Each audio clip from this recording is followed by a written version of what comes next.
Hello, hello. Welcome to this episode of the Rogers Radio Podcast. I am your host, Alyssa Rogers, and today I have with me Chris Cole with Phoenix Pest Control.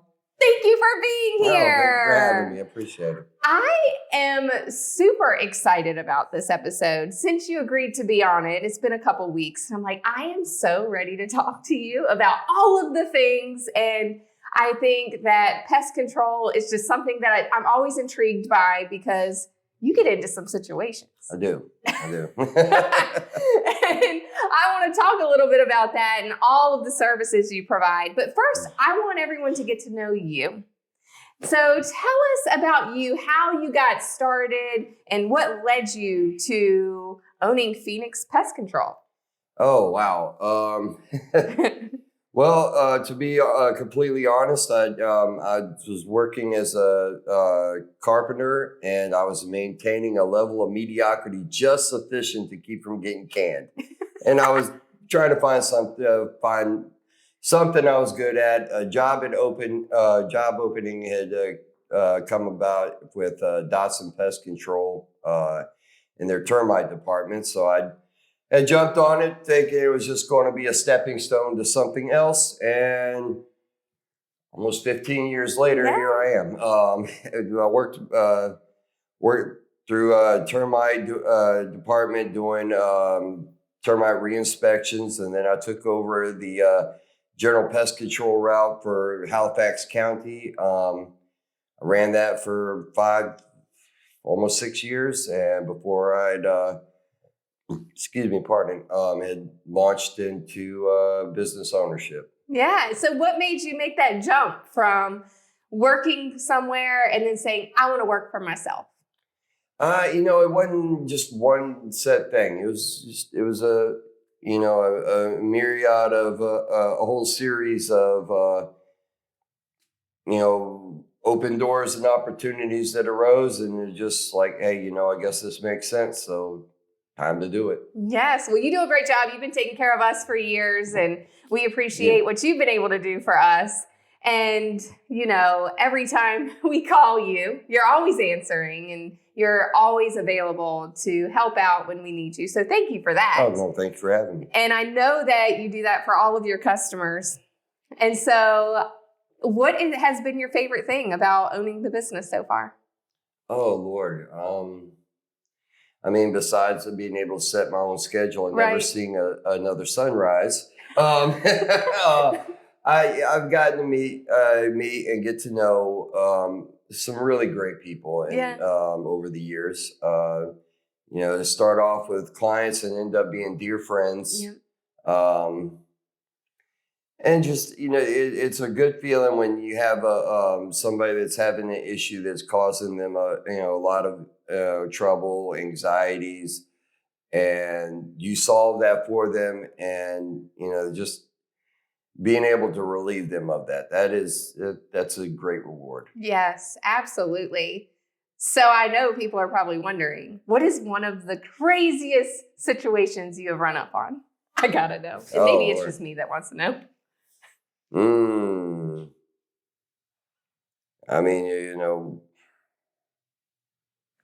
There's a lot of them. From stripper poles in apartments to oh, they're having fun. Oh yeah. Lately, actually, I've been dealing with a lot of rats. That's been interesting for me because rats, particularly Norway rats, they're very intelligent. Yeah. So eradicating them off of a property, it's you have to play detective. You have to outsmart them, outthink them around every turn. And to me, it's real exciting because it challenges my my mind versus them. Obviously I'm going to be victorious, but I've been enjoying that.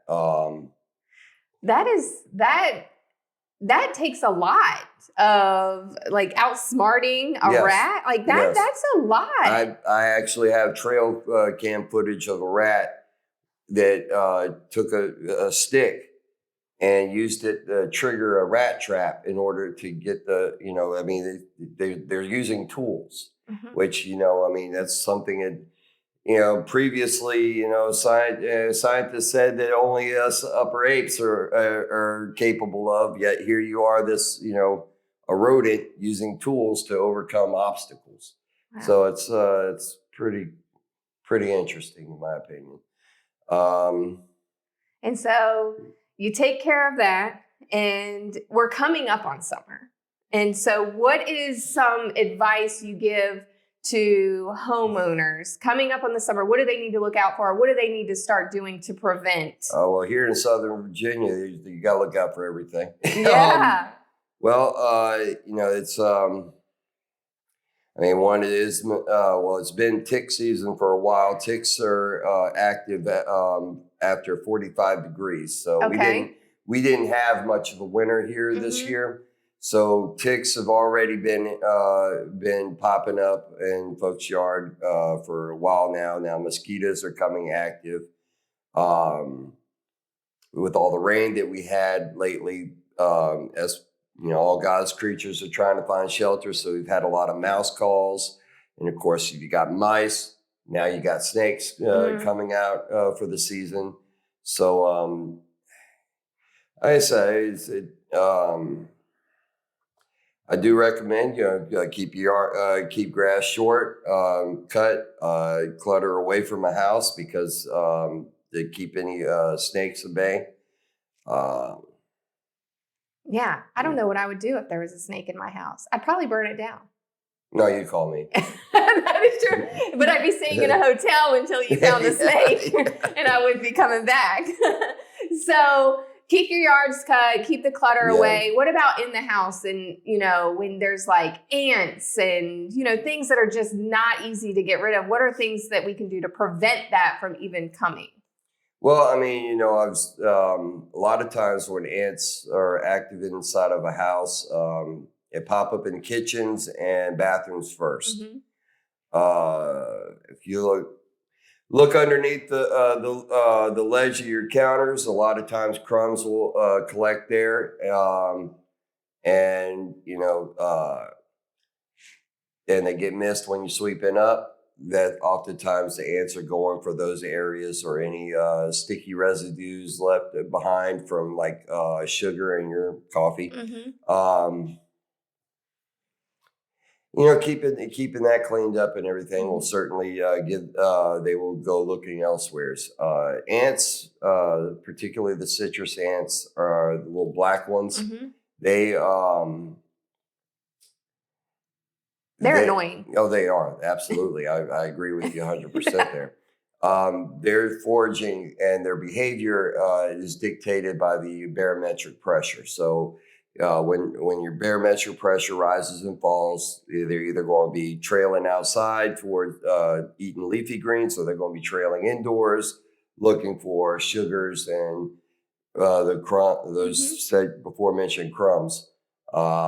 So keeping that cleaned up also will help divert them elsewheres.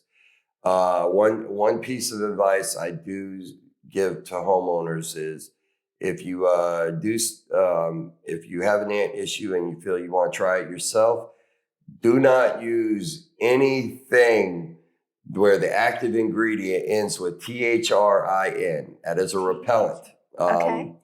With the little black ants, when they're hit with a repellent pesticide such as Raid, Home Defense, anything with a biphenethrin active ingredient, they literally, with their dying breath, they emit a pheromone, and all the other ants in that trail pick that up and transmit it back to the colony like an email. Yes.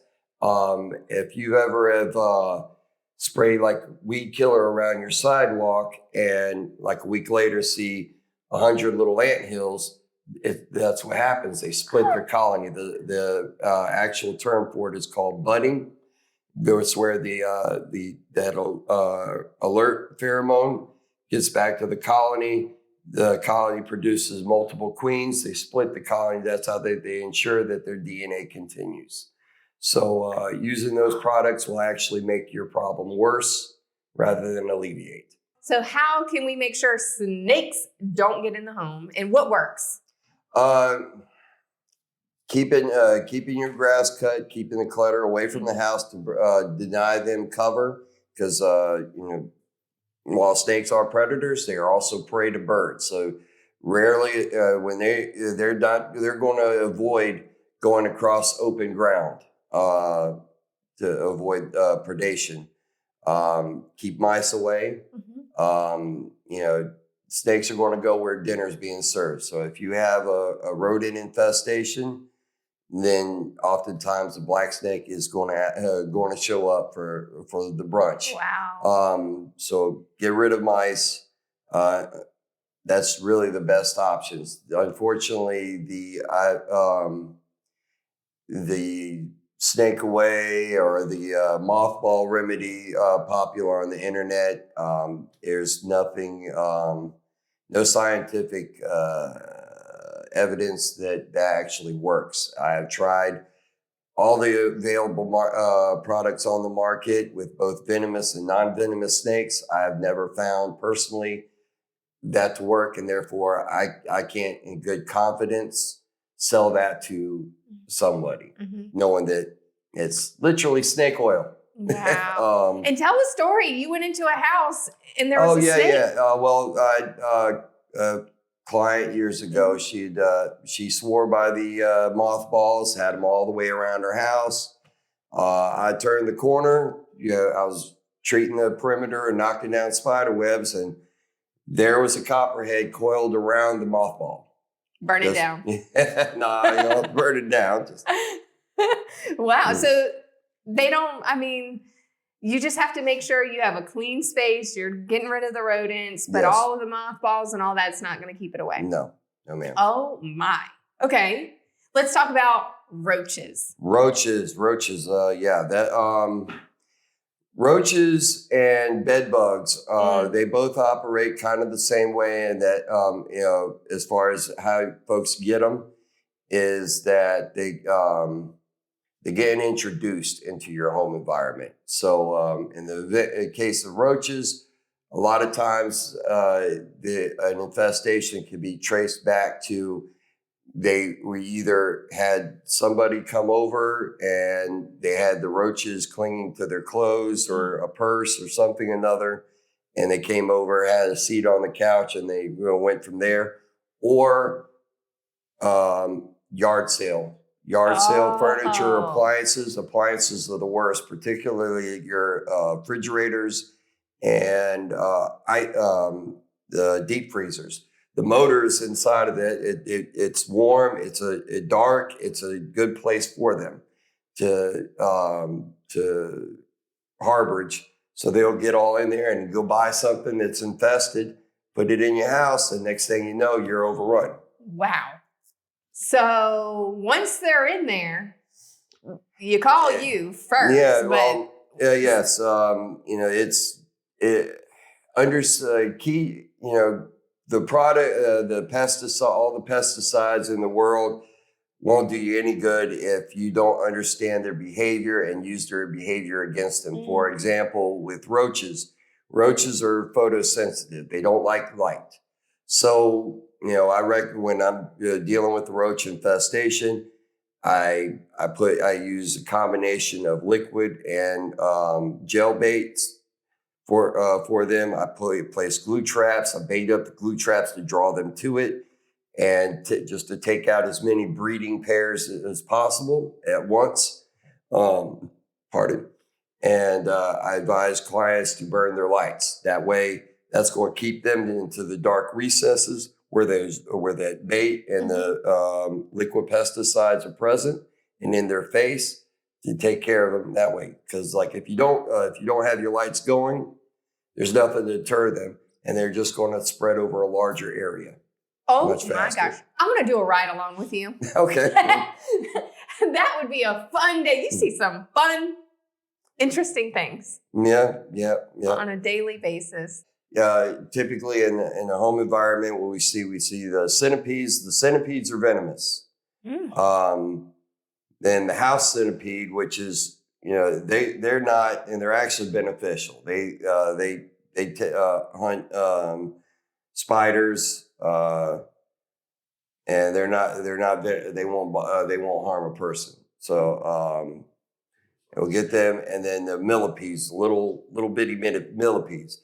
Oftentimes, those could be traced back to mulch, particularly the moisture barrier. When you put the plastic over the soil, it traps in moisture, and they just breed like crazy in there. Centipedes will oftentimes come up through a crawl space. If you pull the plates off off a floor vent, there is often a gap around the duct, and they'll come up through crawl along the duct, come up between the duct and the crack around the floor, scooch in underneath the floor vent, and there you're living in space at that point. Let's talk about bed bugs. Okay. Yes. Bed bugs have been endemic across the nation in the last 10 years, 10, 20 years.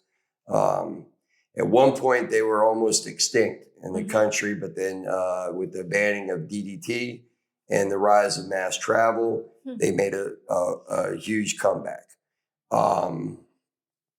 Just like roaches, they get introduced, either come in on clothes or hitch a ride on a suitcase if you're staying in a hotel that has them. One thing I tell folks when you go to a hotel, inspect the bed. Look for any little blood splotches around there. Dark maroon red to black spotches. The eggs look like little minute grains of rice. A lot of times you'll see it. I'll find them on the back of a couch, and you would think they're like dead, skin follicles or something, skin cells or something other. But they can, they particularly in their larval stage, they are very small. As an adult, you can actually see them about the size of a ladybug in width. Wow! But they're actually very thin, so they can slide up in little cracks and crevices under your baseboards, in the cracks between the slats on the bed frame.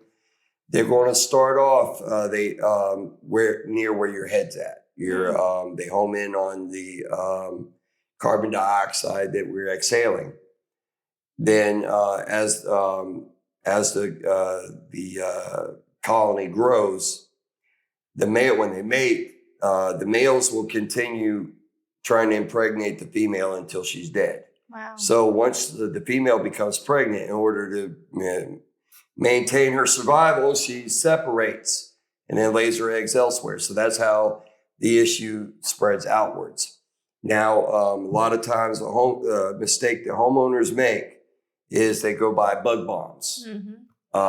Seems like a great idea, right? It'll just gas them out.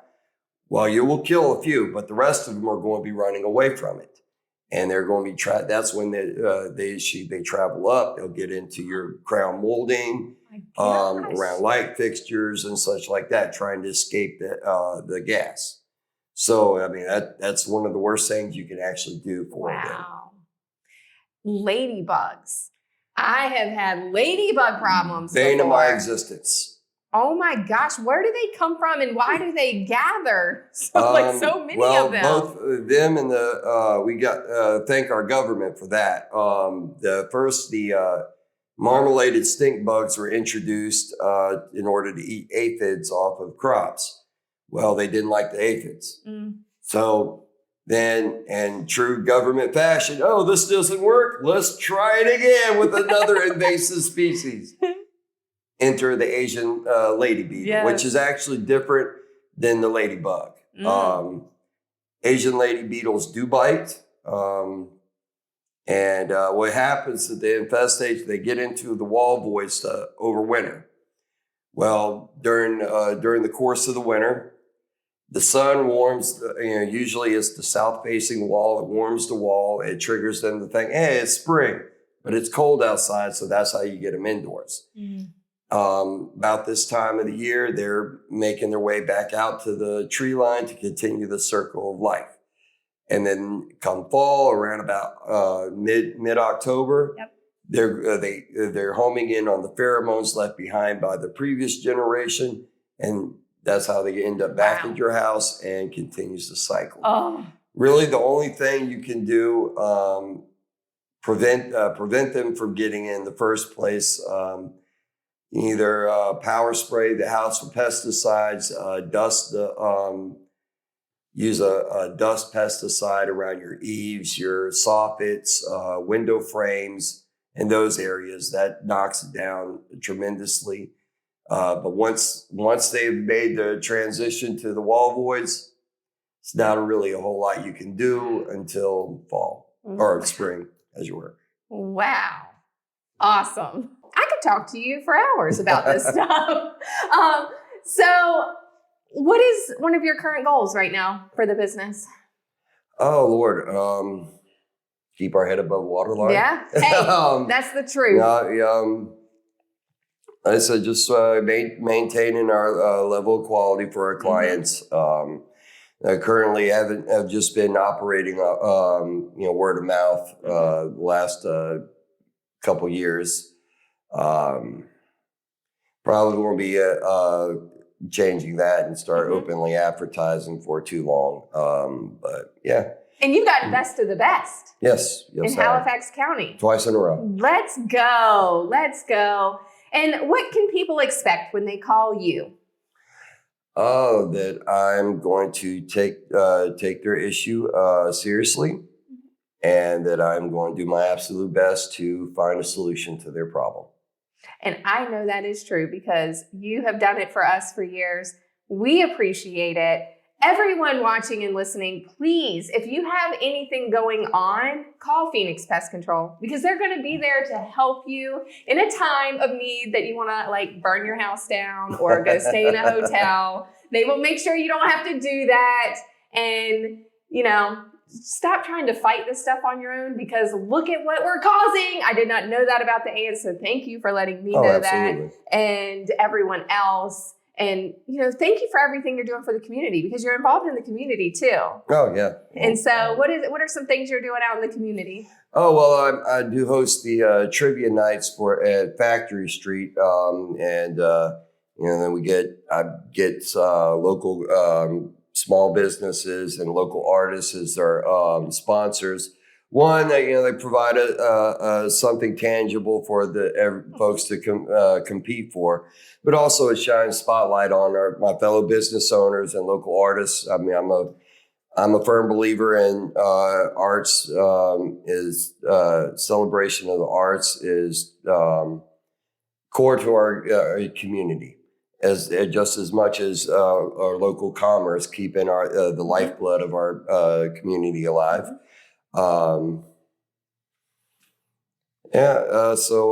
that's been my major side endeavor outside of the bug life. Well, I'm in awe, and that's why I wanted you on the podcast because you are so involved in the community and you're so supportive of small business, and I love that. And you take care of people when they're in trouble with the pests and the bugs and the rodents and all of the things. And so just really appreciate everything that you have done for the community. And I can't wait to continue seeing the growth of Phoenix Pest Control and continue watching you shine. So thank you for being here today. Oh, thank you for having me. I appreciate it. Yes. Everyone call Phoenix Pest Control if you need them. And I hope you enjoyed this as much as I did and learned as much as I did today. If you want to know more, call Chris. He will help you out. What's the number? 434-222-9608 or 434-579-7464. And we will make sure we put that in the description so you can click that number and call him so he can help you out. I'm serious. Call him. And thank you for listening to this episode of the Rogers Radio Podcast. I can't wait to talk to you next week. But in the meantime, make sure you rate, review, subscribe, go to the YouTube channel, check it out right now because Kenny has been posting all kinds of great content on our YouTube channel. You don't want to miss it. So head over there after you listen to this, and we will talk to you next week.